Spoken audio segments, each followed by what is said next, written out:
आज हम इस वीडियो में देखेंगे शिक्षण योजना।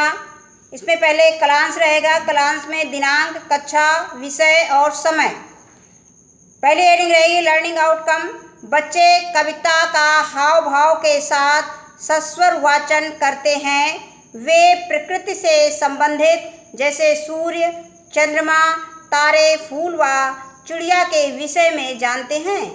उन्हें वर्णमाला का लिखित व मौखिक ज्ञान है।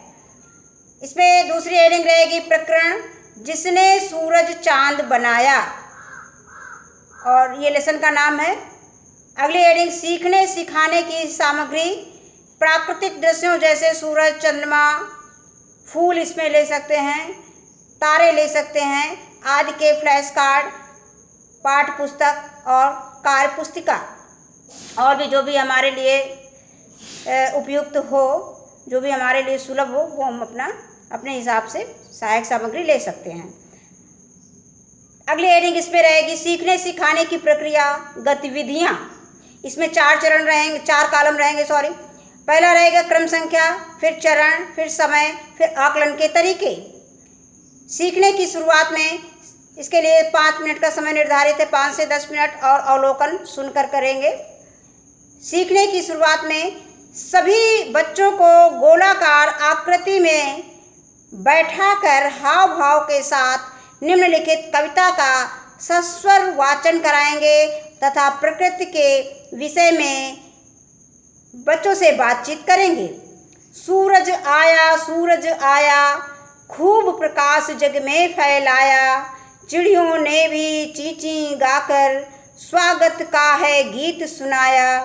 मुर्गों ने भी बांग देकर सूरज को संदेश सुनाया। जागो जागो हुआ सवेरा, सोने वाले सब उठ जाओ। इसके आगे देखते हैं।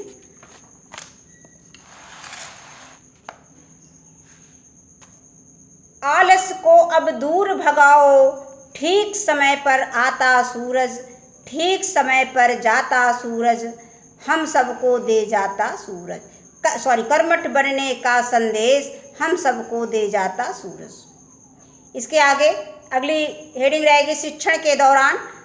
सभी बच्चों को 2-2 के समूह में बैठाकर जिसने सूरज चांद बनाया, पाठ का नाम है, के पृष्ठ पर बने चित्रों का वर्णों को देखकर आपस में एक दूसरे से बातचीत करने के लिए कहेंगे।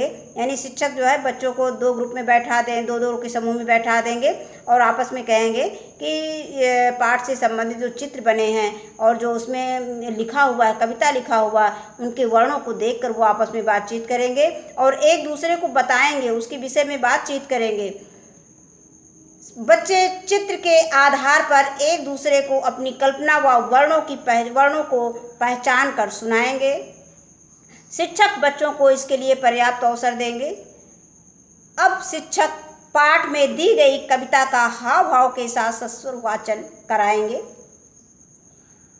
जिसने सूरज चांद बनाया, जिसने तारों को चमकाया, जिसने फूलों को महकाया, जिसने सारा जगत बनाया, हम उस ईश्वर के गुण गाएं, उसे प्रेम से शीश झुकाएं।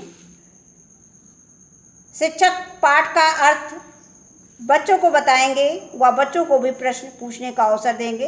इसमें पाठ का अर्थ बताने के बाद बच्चे उसमें अगर उससे संबंधित कोई प्रश्न उनके मन में आ रहा है तो वो शिक्षक से पूछ सकते हैं। अगली हेडिंग रहेगी शिक्षण के बाद में। शिक्षक, इसके लिए 10 मिनट का समय निर्धारित है। शिक्षक बच्चों से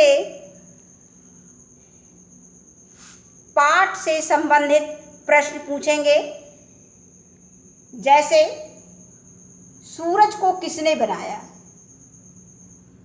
दूसरा फूलों को किसने महकाया, तारों को किसने चमकाया। इस तरह के प्रश्न हम बच्चों से पूछेंगे।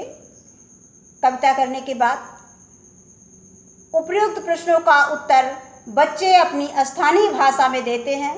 बच्चों के सही उत्तर ना दे पाने पर शिक्षक उनका सहयोग करेंगे।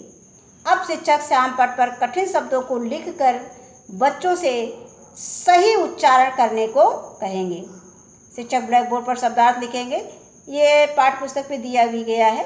शब्द अर्थ जगत दुनिया, संसार भी इसको कह सकते हैं। ईश्वर भगवान को कहते हैं। और शीश मीन क्या होता है? सिर होता है। शिक्षक बच्चों से सब बच्चों को शब्दार्थ कॉपी पर लिखने को कहेंगे। इसके बाद उनकी कॉपी अवश्य चेक करेंगे।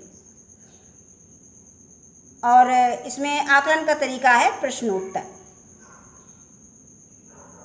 आगे आते हैं अगली हेडिंग नंबर 5, प्रदत्त कार्य, गृह कार्य, असाइनमेंट।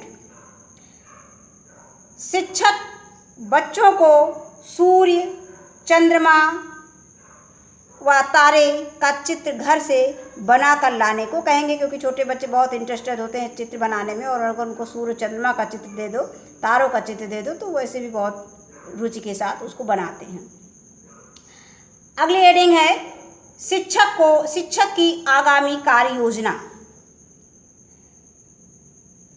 कक्षा शिक्षण में आकलन के दौरान आ रही कठिनाइयों को ध्यान में रखकर कार्य योजना का निर्माण करेंगे।